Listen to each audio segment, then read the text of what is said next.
Beautiful ആയിട്ടുള്ള georgette ഫാബ്രിക്കിൽ Lucknowi embroidery ആയിട്ടുള്ള സൽവാർ സെറ്റാണ് നമ്മൾ ഇന്നത്തെ വീഡിയോയിൽ ഇൻക്ലൂഡ് ചെയ്തേക്കുന്നത്. ഇങ്ങനെയാണ് ഇതിൻ്റെ ഒരു പാറ്റേൺ വരുന്നത്. ഓരോന്നിലും ഓരോ ടൈപ്പ് എംബ്രോയിഡറിയാണ് നമ്മൾ ഇന്ന് കാണിക്കുന്നതിൽ വന്നേക്കുന്നത്.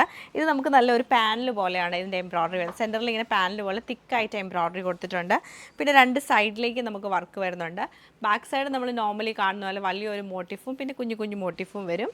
ഇങ്ങനെയാണ് ഇതിൻ്റെ പാറ്റേൺ. അതുപോലെ നമുക്ക് ജോർജറ്റിൽ നമ്മൾ നോർമലി കാണുന്ന പോലെ സൈഡിൽ സ്ലീവ് നമുക്ക് എൻഡിൽ സൈഡിലായിട്ടായിരിക്കും സ്ലീവിൻ്റെ ആ ഒരു ഡിസൈൻ കൊടുത്തേക്കുന്നത്. നല്ല രസമായിട്ടുള്ളൊരു വൈറ്റ് ടോണിലാണ് ഇത് വന്നേക്കുന്നത്. നമുക്ക് ഈസ്റ്റർ കളക്ഷനൊക്കെ ആയിട്ട് യൂസ് ചെയ്യാൻ പറ്റിയ ഒരു സൽവാർ സെറ്റാണിത്. ഇതാണ് പാറ്റേൺ വരുന്നത്. ഫ്രണ്ട് പോർഷൻ നമുക്കിങ്ങനെ ആ ഒരു പാനൽ പോലെ തന്നെ വരും. അതുപോലെ തന്നെ ദുപ്പട്ട വരുമ്പോഴത്തേക്ക് ജോർജറ്റിൽ തന്നെ കുഞ്ഞു കുഞ്ഞു എംബ്രോയിഡറീസ് ആണ് ദുപ്പട്ടയിൽ ചെയ്തിട്ട് എൻഡിൽ നമ്മൾ എപ്പോഴും കാണുന്ന ഒരു പാറ്റേൺ തന്നെയാണ്. എൻഡിൽ ഒരു ബോർഡർ പോലെ കൊടുത്തിട്ടുണ്ട്. ബോട്ടം വരുമ്പം ജോർജറ്റിൽ തന്നെ എംബ്രോയിഡറി ചെയ്തിട്ടുള്ള ബോട്ടമാണ് പെയർ ചെയ്തേക്കുന്നത്. ഇത് നമുക്ക് വരുന്ന ലൈറ്റ് ആൻഡ് ഡാർക്ക് ഒരു ഗ്രീൻ ടോണിലാണ്. ബേസ് കളർ നമുക്ക് ലൈറ്റ് ഗ്രീനിൽ വരും. എന്നിട്ട് ഇതിൽ യൂസ് ചെയ്തേക്കുന്ന ഒരു എംബ്രോയിഡറി എന്ന് പറഞ്ഞിട്ടുണ്ടെങ്കിൽ ആ ഒരു മെഹന്തി ഗ്രീൻ പോലെ ആ ഒരു കളർ വന്നിട്ടുള്ളൊരു ത്രെഡ് വെച്ചിട്ടാണ് ചെയ്തേക്കുന്നത്. ബോട്ടവും ദുപ്പട്ടയും നമുക്ക് ജോർജറ്റിൽ തന്നെയാണ് വന്നേക്കുന്നത്.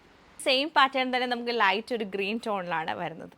ആയിട്ടുള്ള ഒരു ലൈറ്റ് ഗ്രേ ടോണിലാണ് വരുന്നത്. ഗ്രേയിൽ തന്നെ ആ ഒരു ലൈറ്റർ ടോൺ വെച്ചിട്ടുള്ള ആ ഒരു ത്രെഡ് വെച്ചിട്ടുള്ള എംബ്രോയിഡറി ആണ് ചെയ്തേക്കുന്നത്. സ്ലീവ് നമുക്ക് ടോപ്പിൻ്റെ എൻഡിൽ വരും. ബോട്ടവും ദുപ്പട്ടയും ജോർജറ്റിൽ തന്നെയാണ് പെയർ ചെയ്തേക്കുന്നത്.